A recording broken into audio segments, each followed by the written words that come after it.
Ya estamos en la última cuestión, que es el origen del hombre. Podría pensarse que no es una cuestión existencial, pero sí que es, porque de ello depende quiénes somos y cómo somos. En esta cuestión hay dos grandes relatos en nuestra cultura. Una que sería el relato religioso, donde en la Biblia nos cuenta el origen del hombre, Dios creó al hombre, y otro sería el relato científico originado pues, a mediados del siglo XIX y desarrollado en todo el siglo XX, donde nos cuenta cómo el hombre procede por evolución de otras especies anteriores. Yo puedo decir de entrada que, digamos, me parecen dos posiciones compatibles. ¿Por qué?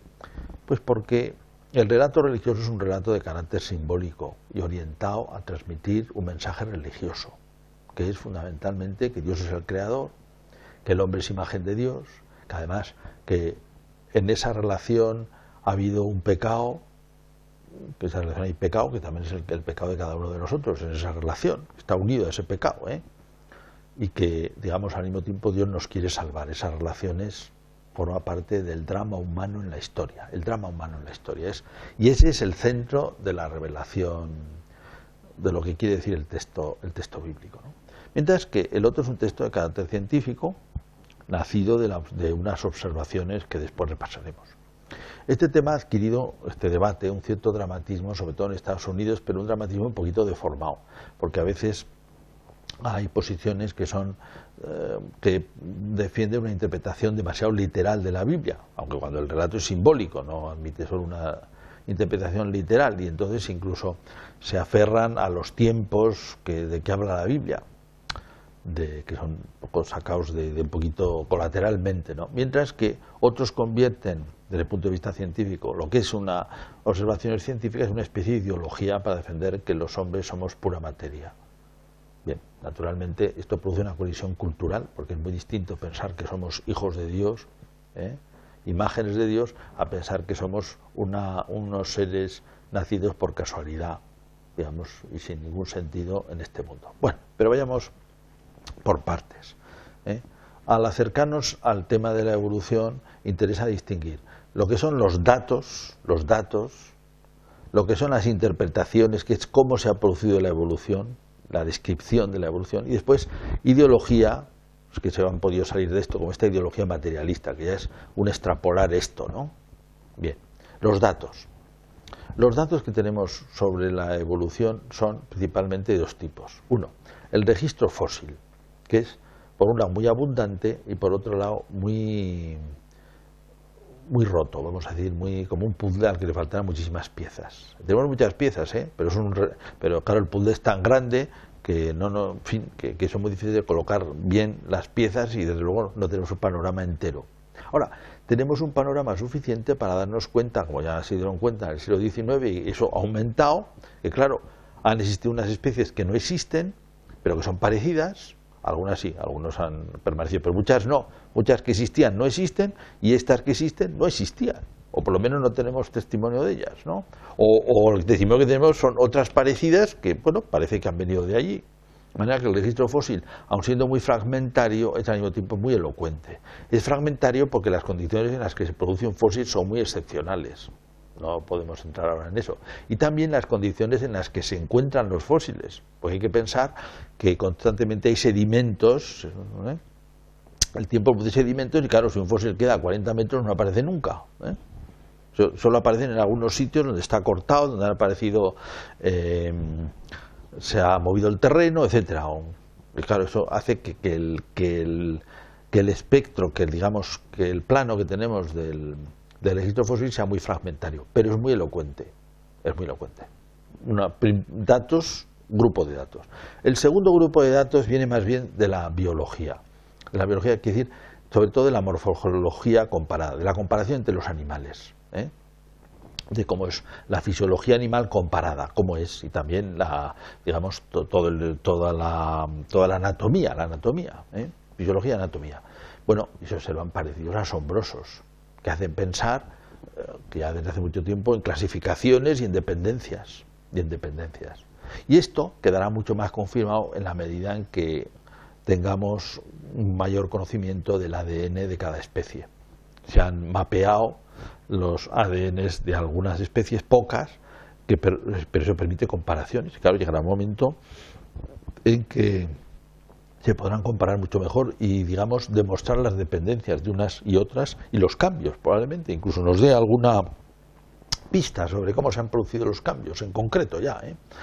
Sabemos algo, pero claro, muy poco en relación a lo que tenemos que saber, porque debe haber entre 2 y 4 millones de especies vivas y debemos tener de unos cientos en este momento de mapeados de especies. Bien, el ser humano fue el primero, el genoma humano.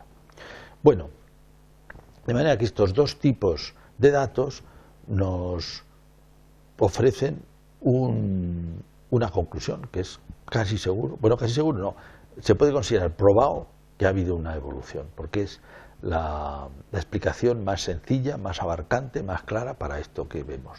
No cabe pensar en otra, no es muy difícil pensar en otra. Ha habido una evolución. Ha habido una evolución, ha habido unas especies, ha habido otras y unas dependen unas de otras. Ya digo, con no todos los hilos perfectamente marcados, pero hay unas dependencias. Estos son los datos que nos llevan a la conclusión de que ha habido una evolución.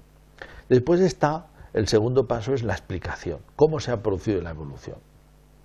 Ya Darwin hizo unas observaciones que fundamentalmente tienen dos, digamos, se apoyó en dos cosas. Él se había fijado en cómo se producen las variaciones en las razas de las granjas, las razas de perros, las razas de caballos, las razas de ovejas, las razas de cerdos, ¿verdad? Se producen ¿cómo? Pues la herencia, las crías son a veces diferentes y entonces el granjero elige alguna que es más grande, o un cerdo, una vaca, alguna que da más leche, van eligiendo unas características y dentro de esa variación van eligiendo unos tipos y se va produciendo una separación, un tipo de raza distinto, ¿no? Es decir, pues así ha tenido que pasar en la naturaleza. Dentro de esa variabilidad han sido seleccionados. ¿Pero cómo han sido seleccionados? Porque hay un granjero, pues han sido seleccionados por el medio. De tal manera que aquellos que mejor se adaptan al medio, pues habrán triunfado. Ya tenemos una explicación de cómo es la evolución, que es la variabilidad genética espontánea, la variabilidad de la herencia. Claro, Darwin no sabía nada de la genética, todavía no existía eso, pero sí que observa variabilidad en la herencia y algunos caracteres, pues suponen una mejor adaptación al medio y por tanto los que los tienen triunfan, sobre todo se reproducen más, que es la clave para sobrevivir, digamos, para tener más descendencia e imponerse en la especie, ¿no?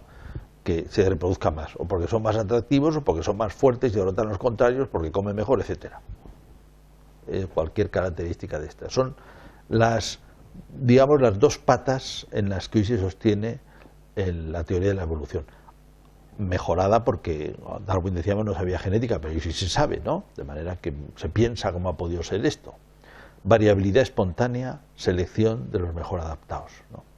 Bien, así se habrían ido introduciendo las variantes en la naturaleza. Con todo, hay que decir que estas dos patas no son suficientes, es decir, parece que efectivamente funcionan, pero no son suficientes para explicar el resultado, O sea, son necesarias, parece, pero no son suficientes. ¿Por qué no son suficientes? Porque claro, se ha producido un fenómeno de crecimiento global.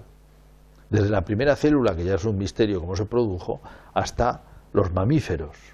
Un crecimiento, un desarrollo absolutamente espectacular de lo que son todos los sistemas de los seres vivos, todo el funcionamiento absolutamente increíble, y también la psicología animal.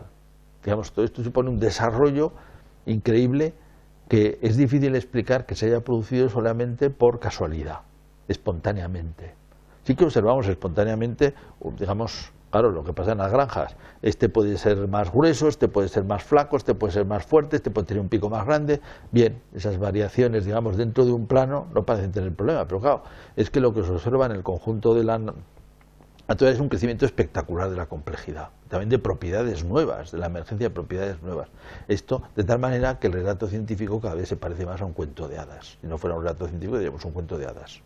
Desde una celulita original, no digamos si nos vamos al origen del mundo, una explosión.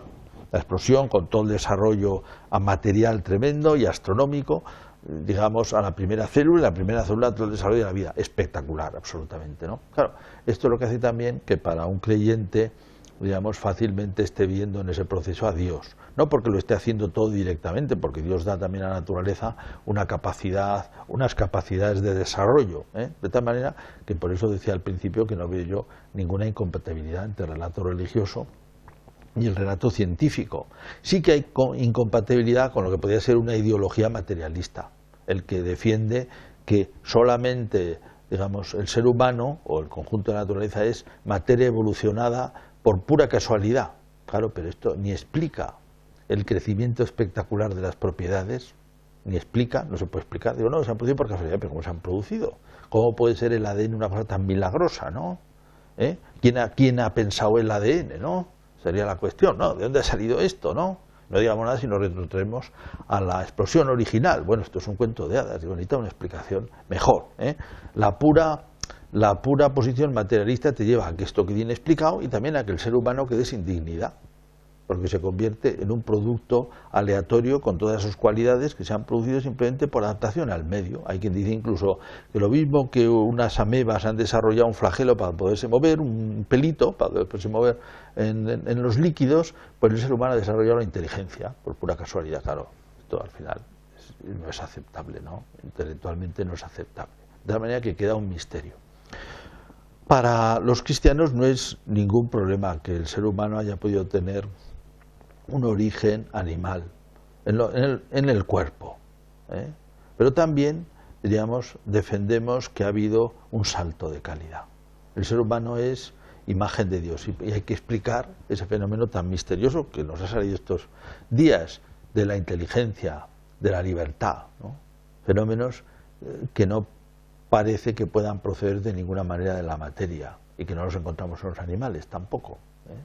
Y que suponen un salto de calidad. Ahí es donde ya Pío XII en Humani Generis y también después Juan Pablo II, cuando hablaba al Pontificio Consejo de la Cultura, decía Dios ha intervenido. Dios ha intervenido directamente en la creación del ser humano. De alguna manera es el momento de recuperar la segunda escena de la creación, donde se habla de Dios tomó el barro de la tierra y insufló su espíritu. Dios puede tomar perfectamente al animal evolucionado e insuflarle su espíritu, de tal manera que el ser humano es al mismo tiempo un partícipe de este desarrollo de la naturaleza corporalmente, con lo cual conecta con todo el mundo de la vida, de los mamíferos, de los primates, y también al mismo tiempo pues es hijo de Dios, tiene un principio de inteligencia, un principio de libertad que lo hace ser imagen de Dios, hijo de Dios. Esto es un poco, diríamos, el planteamiento cristiano, la manera cristiana de orientarse en este tema de la evolución, un gran tema, porque como he dicho al principio, realmente está planteado una gran cuestión cultural. Es lo mismo si somos hijos de Dios, que explicaría, digamos, el sorprendente desarrollo de todo esto, o simplemente somos un producto casual de la materia. Gran cuestión existencial, con la cual terminamos.